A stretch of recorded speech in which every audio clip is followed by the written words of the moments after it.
Hi guys, welcome back to this channel, and I'm excited to be with you once again.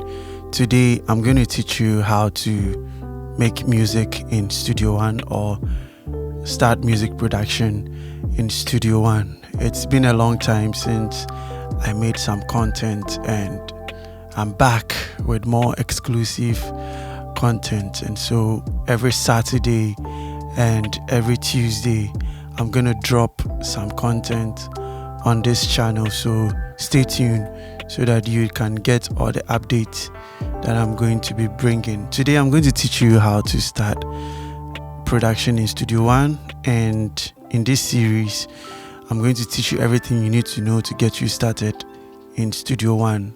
It's a series I'll be doing on Studio One. I'm going to teach you how to open a project in Studio One, import and exporting, how to add your external MIDI keyboards and any other thing that has to do with Studio One music production in Studio One. But before we get into our lesson, I need you to like, share, subscribe to this channel. It helps the algorithm push our videos to reach more audience. So now let's dive into the video. So now we are going to look at what Studio One DAW is. Studio One DAW is a digital audio workstation. That is the full meaning of a DAW, a digital audio workstation by Presonus, and it's known for smooth workflow, drag and drop features, and high quality sound engine.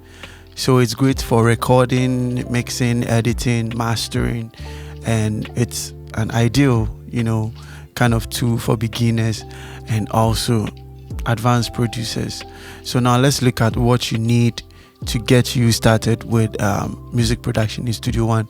So to start music production in Studio One, all you need is a computer, a reliable PC or Mac with a good RAM of about 16 gig. I'll recommend 16 gig at least, but if you have 8 gig, you can also start with, and also a storage, SSD or an HDD drive is fine. But if you want to have a more faster drive, then you should go in for your SSD.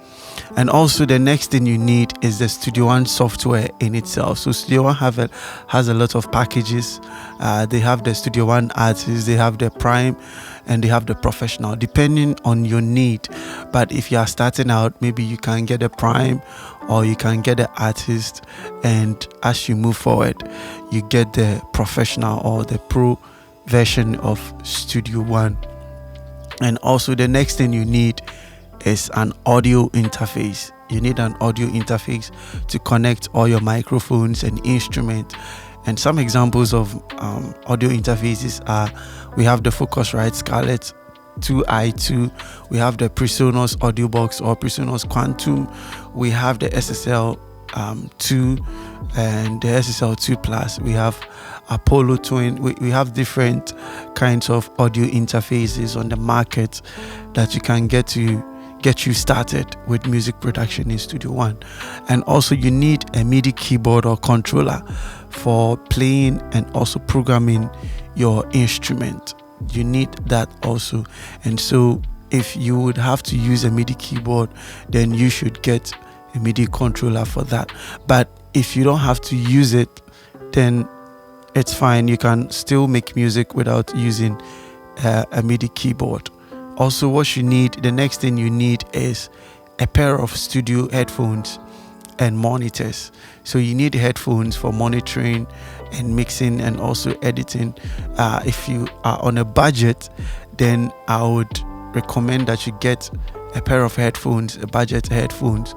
So we have Presonus, we have Samsung, we have the Biodynamic, and we have other ones on the market you can get. Then also you need a microphone to record your vocals and also your instruments like guitar and all that. So we have two types of microphones. We have the condenser microphone and we have the dynamic microphone.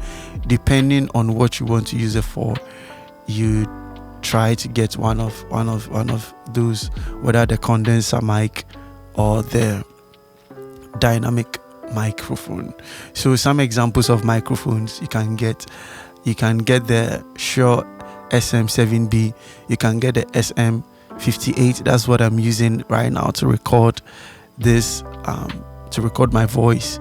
You can get also the SM57, and also you can get the MXL 990 or 770. A lot of quality good microphones out there you can get. And also you need plugins and VST instruments. That is, if you don't have a hardware keyboard and you are going to use your MIDI keyboard, then you need VST instrument to be able to play some sounds like the piano, synths, and organ strings in your DAW. And also you need an external storage for backup, to back up your project, to be able to save your project there. So these are the things you need to get you started with production in Studio One. Now let's look at how to open a project in Studio One. So to open a project in Studio One, I have Studio One open here. As you can see, this is the window that shows up when you open Studio One. So you are going to see artist profile, news feed. When I connect my internet, I'm going to see the news feed and all that, recent files. I can see my recent files because I've done a couple of projects in Studio One, but right here, that's what you see. You have the option to also select your audio interface and all that. Now, to open a project in Studio One, you are going to come to the left hand side of the screen. You are going to see a plus sign. Click on new, and this window is going to open up. And right here you see templates and user. And if you want to record and start some production in Studio One, then you're going to go in for the record and mix. We have master and release. We have rehearse and perform. We have launch loops. We have record now, and many other ones. Okay, we have even a podcast template right here. So I'm going to go in for record and mix. That is what I always go in for, unless I want to master a project. Studio One has a dedicated, that is one good thing about Studio One. It has a dedicated window, or a dedicated, should I say, platform for mastering, which other DAWs do not have. That's one good thing about Studio One. And so we are going to still go ahead and create our first project, or open our first project in Studio One. So right here, we are going to give your project a name. So we are going to call ours YouTube. Yes, just going to name it YouTube. And you see an arrow here with settings. It comes with an arrow. Normally when you freshly open Studio One, you will have to click on this arrow to drop it down so that you can see your sample rate, resolution, and other things. So sample rate is going to be on 44.1. Sometimes I put it on 48 depending on what I'm trying to do. And my resolution is always on 32-bit float. Time base, I'm going to leave it on bars. Then the length of the song, the default is 5 minutes. You can decide to change it to 10 minutes, 15 minutes, depending on what you are trying to do. Then your default tempo is always going to be 120, but you can set it to any amount you want. And time signature 4/4, key signature, I'm going to leave that blank. Then you would see here stretch audio files to tempo. And if you take that, it's going to stretch or time stretch any audio you drop into Studio One. Let's say you have a beat that you are trying to quantize or something, you want to time stretch, it's going to do that automatically for you in Studio One. But if you don't want to do that, you are about to mix a project, all you need to do is to set your tempo and uncheck this box, else it might ruin your song for you. And also, you can also drag and drop your files here to import into Studio One, which I'm going to talk about in our next video or our next lesson. And over here, apply customization, I'm going to leave it on complete. So we have everything in check, and we are going to click on OK, and boom, you have your first project opened in Studio One. So right here, you can see over here we have our arranger section, and on my other side here, on my left hand side, you are going to see our inspector, and on my right hand side you are going to see your browser, which you can toggle on and off. You can use F5 as your key shortcut for that, and so when you press F5, it's going to go off. You press it, it's going to come back. And in your browser section, you get to see instruments. So you see all the instruments you have and your effects, and also loops. I don't have any loops here currently. And you see splice, files, get access to all your files, cloud, shop, pool, the files that are being used in your song. And down here, you're going to see plugin manager. You can click on that to manage your plugins and other stuff.